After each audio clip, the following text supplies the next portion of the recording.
Abcast no ar e hoje eu trouxe o seguinte tema para abordagem: como abrir a sua primeira empresa, como fazer o passo a passo, tirar tudo do papel e tornar uma realidade, do CPF para o CNPJ.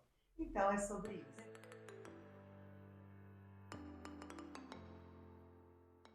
Farei vários episódios para a gente poder abordar todo esse conteúdo, agindo como gestor. Então vamos lá. Primeiramente, a primeira contextualização que a gente deve pensar é qual é o investimento que você tem para fazer o seu sonho se tornar realidade. Então, quanto você está disposto a investir, como você vai prospectar todo esse crescimento. Sendo assim, se você tem um investimento pouco ou muito, não importa, você tem que planejar. O segundo passo, que é muito importante e eu acredito que é fundamental, primordial para que tudo isso aconteça e desenrole, é você ter um contador. Esse contador, ele é peça fundamental. Ele pode te fazer crescer através da assessoria, através das orientações, como ele pode te ajudar a falir. Então, viram como é importante começar com esse terceirizado que é para te ajudar a assessorar toda a contabilidade da sua empresa.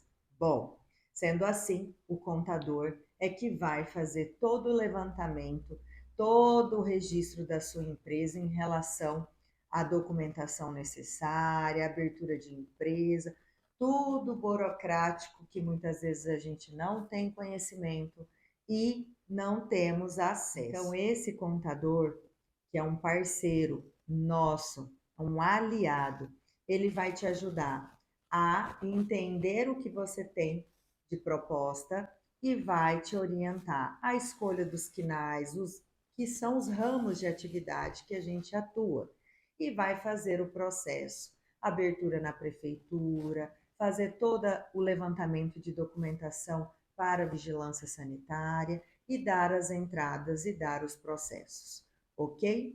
Bom, então a minha visão sobre ter um contador tem que ser desde o início da abertura de uma empresa. Será que é tão importante? Eu tenho a seguinte opinião e a seguinte concepção dentro de mim.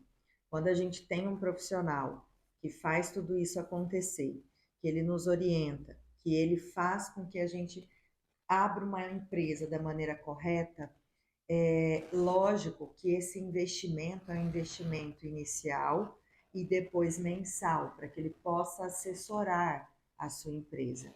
Eu vejo da seguinte maneira: eu vejo que quanto mais a gente começa da maneira certa, mais a gente prospera. Então, não tenha dúvida de fazer a escolha de um melhor contador. É de muita importância fazermos todos os nossos registros de impostos, fazer os nossos pagamentos mensalmente, por mais que seja difícil, mas eu tenho a seguinte visão: sonegar impostos muitas vezes não vale a pena. Então, vale a pena a gente começar pensando que fazer a maneira certa é mais próspero. E realmente é mais próspero. Quando a gente doa, quando a gente paga, quando a gente libera, vem a outra via, que é a via da entrada. Então, tem saída. Eu sei que muitas vezes é difícil a gente se conformar com tanta saída, que realmente uma empresa tem muitos gastos para estar aberto. Mas, ao mesmo tempo, eu vejo que é prosperidade, é oportunidade de emprego, é a gente ajudar pessoas a ter a sua renda mensalmente e a gente ter a nossa. Então, eu acredito que é muito saudável essa questão, certo? Meu ponto de vista é esse. Segundo ponto, o que nós devemos pensar? Nós devemos pensar que o nosso estabelecimento tem que ter a abertura na prefeitura, certo? E também nos órgãos de fiscalização, no caso, a vigilância sanitária. E informar o nosso conselho sobre aquela atuação. Então, é um processo que caminha tudo junto. E é trabalhoso fazer todo esse percurso, mas a partir do momento que você abre a sua empresa, você só vai renovando anualmente tudo aquilo que você deu aquele processo inicial, certo? Anualmente, a gente faz todas as atualizações, né, na prefeitura, na vigilância e também no nosso conselho, certo? Bom, então, sendo que eu estou com a minha empresa aberta, tenho um CNPJ, como agora eu vou administrar, gestar essa empresa? Então, a gente precisa pensar nas próximas etapas. E as seguintes etapas é: quais são os ramos de atividades que você vai colocar na sua empresa? Então, eu, como farmacêutica esteta, tenho a oportunidade de ter a minha empresa com um KNAI de consultório farmacêutico. Então, eu não poderia ter uma clínica, mas um consultório farmacêutico, sim. Então, eu coloquei os KNAIs no meu estabelecimento, KNAI de consultório farmacêutico, KNAI de vendas de curso e treinamentos e também o KNAI de venda de produto. Então, quando eu abri, eu pensei em tudo que um dia eu gostaria de acrescentar, colocar, vender, fazer, realizar. Enfim, já abri colocando todas as possibilidades. Bom, passando disso, eu entendo também que cada profissional tem a sua legislação. Então, no meu caso, eu só pude abrir um consultório farmacêutico com a pós-graduação em farmácia estética. Então, eu cursei uma pós-graduação lato sensu, apresentei ao meu conselho regional de farmácia e fiz a minha averbação. Ou seja, eu estava em busca de regularizar como profissional, certo? Então, tem tudo isso paralelo acontecendo.